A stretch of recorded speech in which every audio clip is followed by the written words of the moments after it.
If you haven't already guessed it, in this video, we're talking about the Flair 58 manual espresso maker. So let's do a good old-fashioned pros and cons list.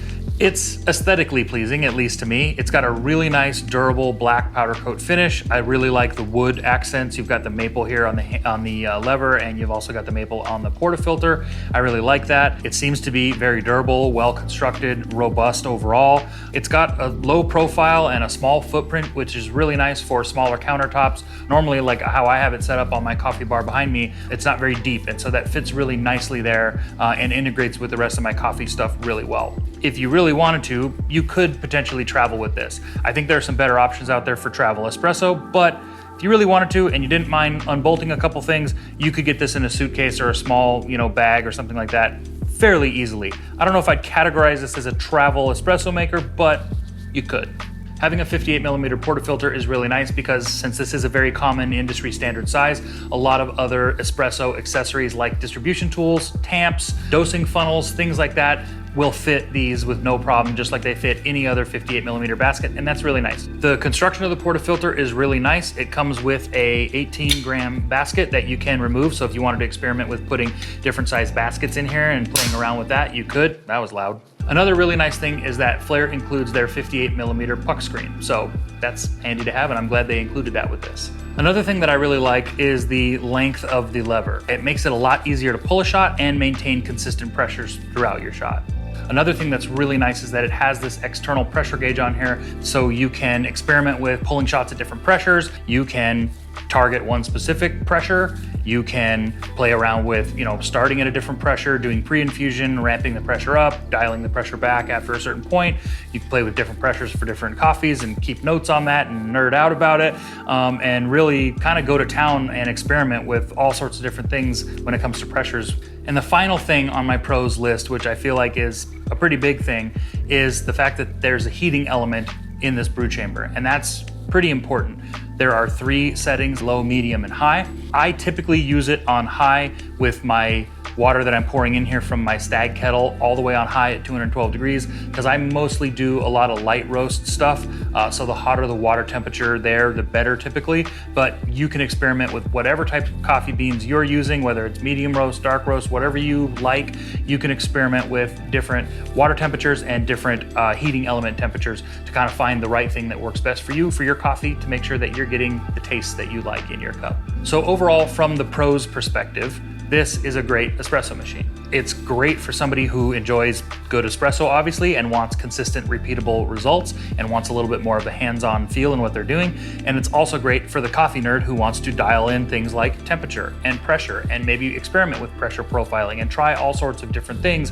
You can do that with this espresso maker, and it's really nice to have that in a manual machine because I think a lot of people are drawn to the tactileness of pulling your shot of espresso, utilizing a lever and having control over your pressure. And I mean, it's direct, it's one-to-one. As you're moving the lever, things are happening and changing with the pressure. The more force you apply, the more the pressure goes up, all that sort of stuff. So it's really fun to be able to do that and be hands-on. Now, on the con side, I think the biggest con with the Flair 58 for most people is gonna be the fact that it is a manual machine. And with that, there is no steam wand, there's no boiler, there's no way to, texture and steam milk, whether that's a latte or a cappuccino or, whatever sort of milk-based espresso drink that you like. Typically, you need to be able to steam milk for that, unless you're making iced. Of course, this is great for that. But if you need to steam milk and that's a deal breaker for you, then this Flair 58 might not fit with what you're looking to do with your coffee. So the only other con that I have with this machine, as of right now anyways, is the size of scale that you can fit between the base. It's a little narrow, and something like the Acaia Lunar, which is a pretty expensive scale that not everybody's gonna wanna spend the money on, is pretty much one of the only scales that fits in here. I think there are a few other ones, I don't know exactly which ones they are, but your standard kitchen scale or like a Hario scale or even some of the bigger Acaia or, Brewista scales, things like that, they're not gonna fit in here. And so one thing I wish Flair would have done with this was maybe make the base of this a little bit wider to accommodate a few more scales, because I think that is a limitation and a limiting factor for some people.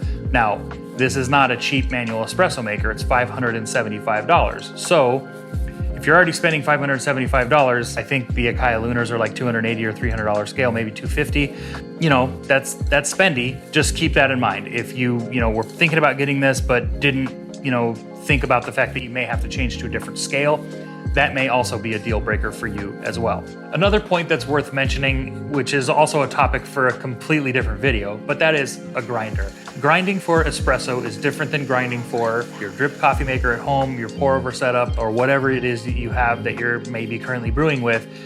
Espresso grinds are much finer. Just know that if you don't already have a grinder that you've been utilizing or that you can utilize for espresso, that may be something else you're going to need to look into to be able to utilize the Flair or really any espresso machine correctly. So, with all of that being said, I really like the Flair 58. I've enjoyed the espressos I've made with it. I've gotten great results from it. Right out of the gate, the first shot I pulled with it was fantastic. I've done some experimenting, done some playing around, gotten different results, with different coffees. I really enjoy the workflow on it. I love the fact that it's got the heating element, and the pressure gauge, and all those things I mentioned before. It's really well built. It's really well constructed. The finishes on it are nice. The wood accents, everything on it is nice. The things that it includes compared to some other lever style manual espresso makers is nice. So I can't tell you if it's worth $575 to you. That's a decision you have to make on your own. I feel like it's a little expensive, again, but it's also really good. So I hope you enjoyed this video. I hope you learned a little bit more about the Flair 58, and I hope you are subscribed to this channel and you've liked the videos and you're doing all the stuff you're supposed to do on YouTube, because if you're not, you're breaking the law. Officers are on the scene. I'm an idiot. We'll see you on the next video. Take care.